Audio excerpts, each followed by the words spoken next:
আজকের এই বিশেষ এক্সপ্লেনারে স্বাগত জানাচ্ছি। আজ এমন একটা বিষয় নিয়ে কথা বলবো যেটা বলতে গেলে আমাদের দৈনন্দিন জীবনের সাথে একেবারে ওতপ্রোতভাবে জড়িয়ে আছে। হ্যাঁ, ইংরেজি ভাষা। একবার ভাবলে সত্যি অবাক লাগে যে ভাষাটা একটার সময়ে শুধুমাত্র ছোট্ট একটা দ্বীপের মানুষ ব্যবহার করত, সেটা কিভাবে আজ পুরো বিশ্বকে জয় করে নিল। এই ইংরেজি ভাষার ৫,০০০ বছরের ঐতিহাসিক যাত্রাটা কিন্তু সত্যি দারুণ রোমাঞ্চকর। তো চলুন আর দেরি না করে এই অবিশ্বাস্য যাত্রার গল্পটা আজ উন্মোচন করা যাক। ঠিক আছে, এবার সরাসরি মূল পরিসংখ্যানে ঢোকা যাক। এই সংখ্যাটা কিন্তু রীতিমতো চমকে দেওয়ার মতো। আজ পৃথিবীর প্রায় ১৩৮টি দেশে এই ইংরেজি ভাষা ছড়িয়ে পড়েছে, আর বিশ্বের মোট জনসংখ্যার প্রায় ১৮%, মানে প্রায় ১৫০ কোটি মানুষ এই ভাষায় কথা বলেন। অথচ ১৪০০ শতকের দিকের পরিস্থিতি কিন্তু একেবারেই ভিন্ন ছিল। তখন শুধুমাত্র ইংল্যান্ডের ছোট্ট একটা এলাকার মানুষ এই ভাষায় কথা বলতেন, আর তার মধ্যেও আবার দুটো আলাদা ভাগ ছিল। তো ওই ছোট্ট বিচ্ছিন্ন একটা জায়গা থেকে আজকের এই ১৫০ কোটির বিশাল লম্ফ, এটা আসলেই অবিশ্বাস্য। আর ঠিক এখানেই আমাদের মূল রহস্যটা সামনে আসে। মাত্র ৬০০ বছরের ব্যবধানে ঠিক কি এমন ঘটেছিল যে একটা সম্পূর্ণ আঞ্চলিক ভাষা এতদূর পর্যন্ত ছড়িয়ে গেল? কিভাবে একটা অখ্যাত এবং সীমিত এলাকার ভাষা আজকের দিনে বৈশ্বিক যোগাযোগের সবচেয়ে বড় মাধ্যমে পরিণত হল? আজকের এই বিশ্লেষণে আমরা এই প্রশ্নটারই একেবারে গভীরে যাওয়ার চেষ্টা করব। এই পুরো ঐতিহাসিক যাত্রাকে সহজে বোঝার জন্য আমরা আলোচনাটিকে মূলত ৪টি ভাগে ভাগ করেছি। ১. প্রাচীন থেকে আধুনিক ইংরেজি ভাষার রূপ। ২. ব্রিটিশ প্রভাব ও বিশ্বায়ন। ৩. ভারতে ইংরেজি প্রভাব। এবং ৪. ইংরেজি আসলে এত জনপ্রিয় কেন? চলুন ধাপে ধাপে এগোনো যাক। আমাদের প্রথম অধ্যায়, প্রাচীন থেকে আধুনিক রূপ, অর্থাৎ ইংরেজি ভাষার বিবর্তন। চলুন দেখি কিভাবে এর শুরুটা হয়েছিল। সবচেয়ে মজার এবং কিছুটা অদ্ভুত ব্যাপার কি জানেন? যে ভাষাটা আজ সারা বিশ্বকে এক প্রকার দখল করে নিয়েছে, তার জন্মই হয়েছিল অন্য আক্রমণকারীদের হাত ধরে। ইতিহাসবিদদের মতে প্রায় ৫,০০০ বছর আগের ইন্দো ইউরোপিয়ান ভাষার শেকড় ধরে এর সূচনা। ৪৫০ খ্রিস্টাব্দের দিকে নিম্ন জার্মান ভাষায় কথা বলা কিছু উপজাতি বা বলা যায় দস্যু ব্রিটেনে আক্রমণ করে। তারা সেখানকার আদি বাসিন্দাদের হটিয়ে দিয়ে বসবাস শুরু করে, আর মূলত এদের হাত ধরেই সৃষ্টি হয় ওল্ড ইংলিশ বা প্রাচীন ইংরেজি ভাষার। এরপর ১০৬৬ সালের দিকে ফ্রান্সের নরমান্ডি অঞ্চল থেকে আসা ফরাসিরা আবার ইংল্যান্ড দখল করে নেয়।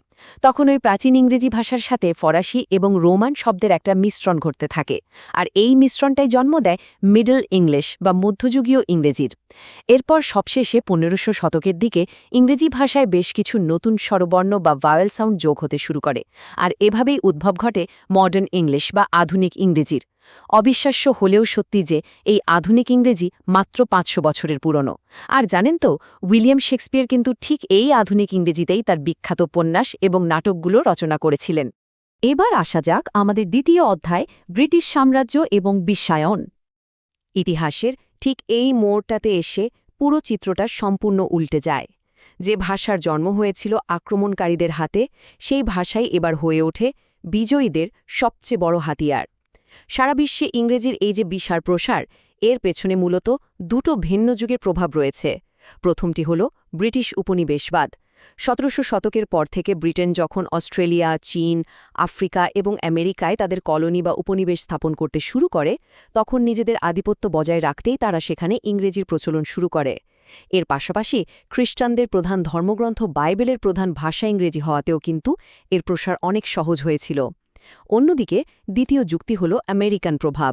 প্রথম ও দ্বিতীয় বিশ্বযুদ্ধের পর যখন আমেরিকা এবং ব্রিটেনের ক্ষমতা দ্রুত বাড়তে থাকে, তখন আন্তর্জাতিক চুক্তিগুলো সব ইংরেজিতে হতে শুরু করে।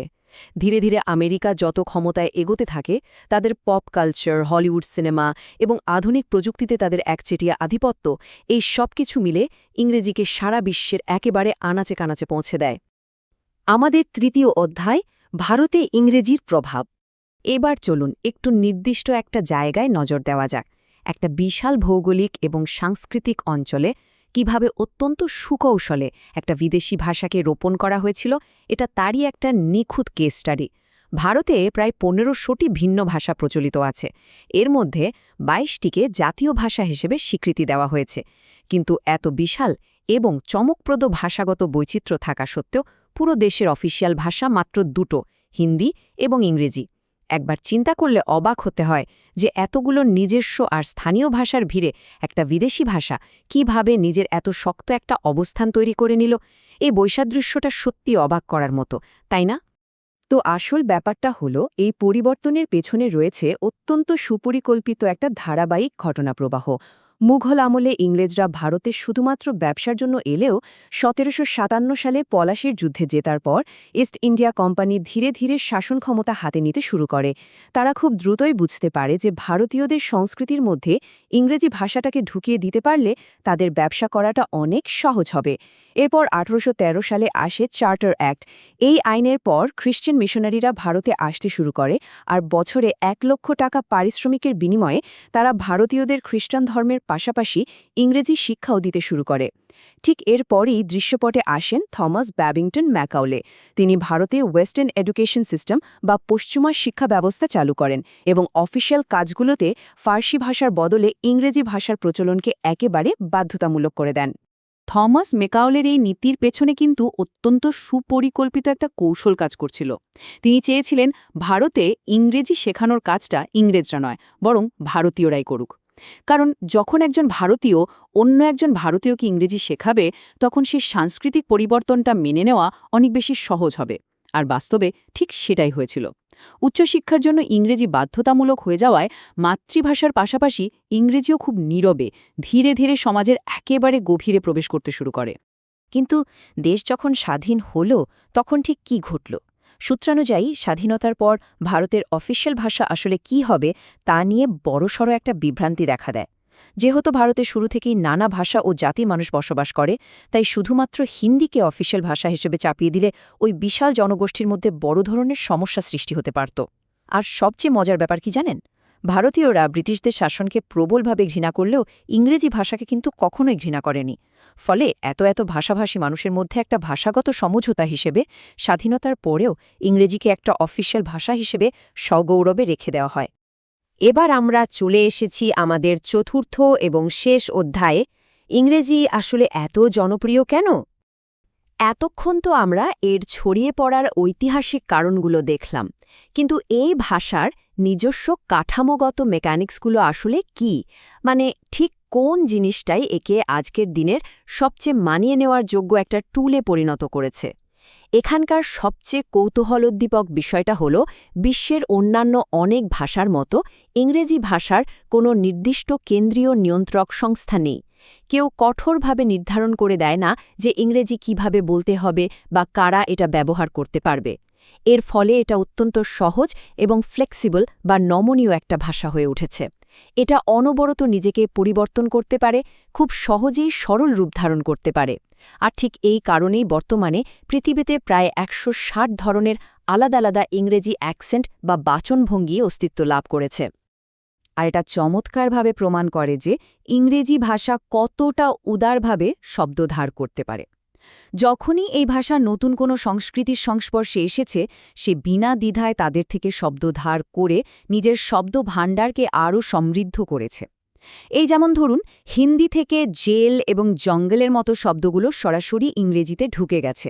শুধু হিন্দিও নয়, ল্যাটিন, ফরাসি, গ্রিক এবং এমনকি সংস্কৃত ভাষা থেকেও অসংখ্য শব্দ নিয়ে ইংরেজি ভাষা নিজেকে সমৃদ্ধ করেছে। কোনো নির্দিষ্ট অর্থ বোঝাতে অন্য ভাষার শব্দকে এতটা আপন করে নেওয়ার এই যে নমনীয়তা, এটাই মূলত এর অপ্রতিদ্বন্দ্বী জনপ্রিয়তার অন্যতম বড় কারণ। তাহলে একেবারে শেষে এসে মনে এই প্রশ্নটাই কিন্তু থেকে যায় যে ভাষাদস্যুদের হাত ধরে শুরু হয়েছিল, তা আজ কর্পোরেট জগৎ থেকে শুরু করে দৈনন্দিন প্রযুক্তি সবকিছুরই একটা অবিচ্ছেদ্য অংশে পরিণত হয়েছে। কিন্তু ইংরেজি কি এভাবেই অনন্তকাল ধরে শব্দ ধার করতে করতে বিবর্তিত হতেই থাকবে, নাকি ভবিষ্যতে পৃথিবীতে নতুন কোনো ভাষা এসে বিশ্বায়নের এই বিশাল মঞ্চে ইংরেজির জায়গাটা দখল করে নেবে? এই চিন্তার খোরাকটা রেখেই আজকের এই এক্সপ্লেনারটি এখানেই শেষ করছি। নতুন কোনো বিষয় নিয়ে আবারও আলোচনা হবে। ভালো থাকবেন।